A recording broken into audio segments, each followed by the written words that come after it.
Hi everyone. இந்த வீடியோல வந்து நம்ம முக்கியமான விஷயத்தை டிஸ்கஸ் பண்ண போறோம். 6 demanding engineering courses in future. அதாவது இப்போ நீங்க இன்ஜினியரிங் சூஸ் பண்ணீங்க அப்படின்னா 2028 இல்ல 29ல உங்களுடைய இன்ஜினியரிங் கோர்ஸ் வந்து முடிய போகுது.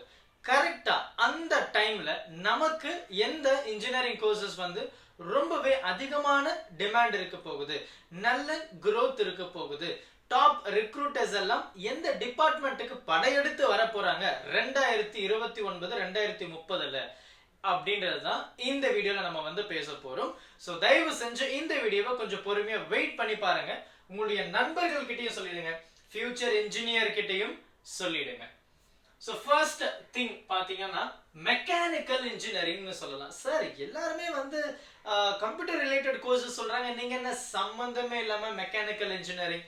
இருங்க மெக்கானிக்கல் இன்ஜினியரிங் அப்படின்னு சொல்லலாம். ஸோ மெக்கானிக்கல் இன்ஜினியரிங் அப்படின்றது ஆப்வியஸ்லி உங்களுக்கு தெரியும் இல்லையா? Creates a product by starting with an idea, establishing it like அது வந்து ஒரு ப்ராடக்ட்டை கிரியேட் பண்ணி அதை ஃபங்க்ஷன் பண்ணி இட் ஒர்க்ஸ் ஆன் இல்லையா? ஸோ இதுதான் மெக்கானிக்கல் இன்ஜினியருடைய ஒரு மிகப்பெரிய ரோல் அப்படின்றத நம்ம சொல்லலாம். இந்த மெக்கானிக்கல் இன்ஜினியரிங் பார்த்தீங்க அப்படின்னா 2030ல அதாவது 2030ல 7% growth வந்து இருக்கும்னு சொல்றாங்க. 7% ஒவ்வொரு வருஷமும் 20,200 கேண்டிடேட் வந்து மெக்கானிக்கல் இன்ஜினியர்ல வந்து ரெக்ரூட் பண்றாங்க, டாப் மோஸ்ட் கம்பெனிஸ் எல்லாமே. அண்ட் அது மட்டும் இல்லாம இதுல வரக்கூடிய சின்ன சின்ன பார்ட் தான் mining engineer, water engineer, aerospace engineer, mechanical and automotive, CAD technician, nuclear engineer அப்படின்னு நம்ம சொல்லலாம். இதுக்கு அடுத்து ரொம்ப மோஸ்ட் இம்பார்ட்டன்ட் ஆப்வியஸ்லி நீங்க எல்லாருமே எதிர்பார்த்த கம்ப்யூட்டர் சயின்ஸ் இன்ஜினியரிங் தான். இந்த கம்ப்யூட்டர் சயின்ஸ் இன்ஜினியரிங் உடைய ரோல் ரொம்பவே அதிகமா இருக்கு எல்லா இடத்துலயுமே. Cyber security, data science, AI, machine learning எல்லா இடத்துலயுமே பாத்தீங்கன்னா இவங்களுடைய ரோல் வந்து இருக்கு அப்படின்னு சொல்லலாம். ஸோ இவங்களுடைய முக்கியமான role software developer, full stack software developer, data analyst, data scientist, database administrator, cyber security, data engineering, machine learning engineering இதனுடைய பார்ட் தான் இது. ஆனா நம்ம என்ன பண்றோம், யூஜுவலியே ஸ்பெஷலைஸ்டு கோர்சஸ் அப்படின்னு சொல்லிட்டு ஏஐ எடுக்கிறோம், டேட்டா சயின்ஸ் எடுக்கிறோம். நோ, அது ஃபியூச்சர்ல பெரிய ரெஸ்பான்ஸ் இருக்குமான்னு கேட்டா ரொம்ப கம்மி தான் இல்லையா? ஸோ கம்ப்யூட்டர் சயின்ஸ் இன்ஜினியரிங் இதனுடைய growth ஃபியூச்சர்ல எப்படி இருக்குன்னு பாருங்களேன்.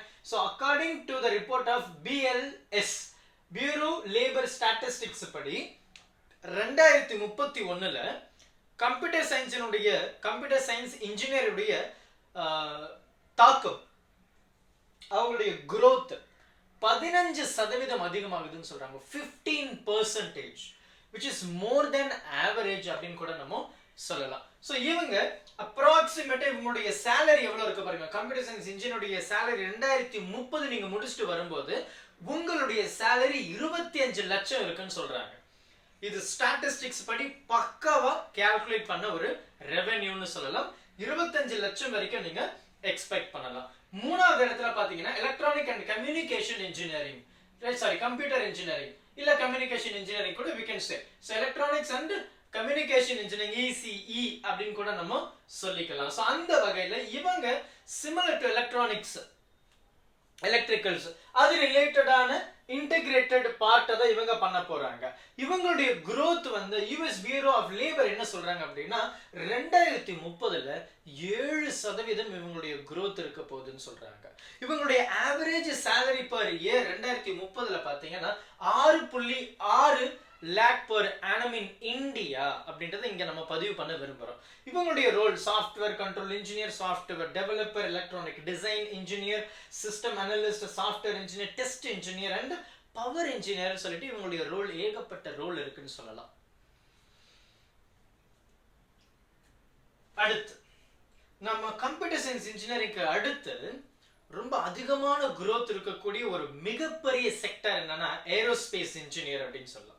இந்த aerospace engineer aircraft, space craft ரிலேட்டடான எக்யூப்மெண்ட்ஸ் மேனுஃபேக்சர் பண்ணி அதுல இருக்கக்கூடிய இஷ்யூஸ் ரிசால்வ் பண்றது தான் இவங்களுடைய ரோல் இருக்கு அப்படின்னு சொல்லலாம். ஸோ இவங்களுடைய growth 2030ல பாத்தீங்கன்னா 6% இம்ப்ரூவ் ஆயிருக்கும் அப்படின்னு சொல்றாங்க. faster than average for all the occupations-ன்றது இங்க பதிவு பண்ண விரும்புறாங்க.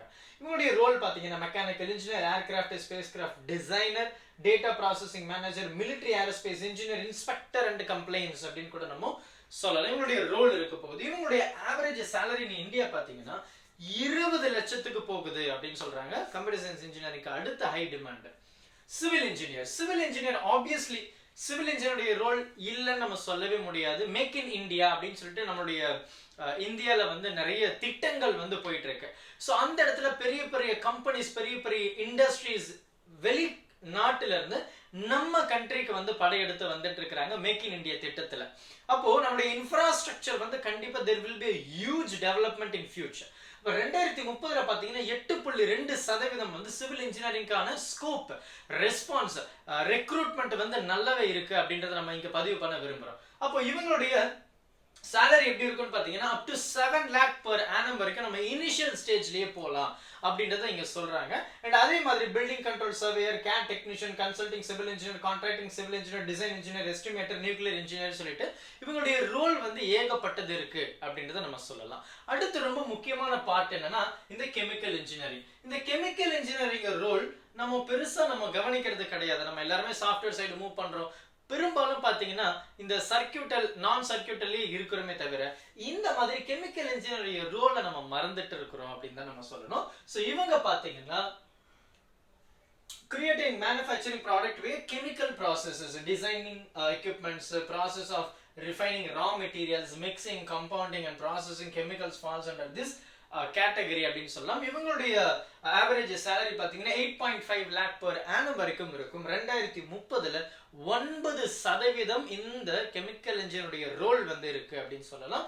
இவங்க biotechnologist, chemical engineer, colour technologist, energy engineer, nuclear engineer, petroleum engineer, product and process development scientist அப்படின்னு சொல்லிட்டு இவங்களுக்கு வேறு செட் ஆஃப் ரோல்ஸுமே இருக்கு அப்படின்னு சொல்லலாம். ஸோ நீங்க கரெக்டா 2029 30ல வந்து நீங்க முடிக்கிறீங்க அப்படின்னா கண்டிப்பா உங்களுக்கு இந்த கோர்சஸ் எல்லாமே ரொம்பவே நல்லா இருக்கும் அப்படின்னு சொல்லலாம்.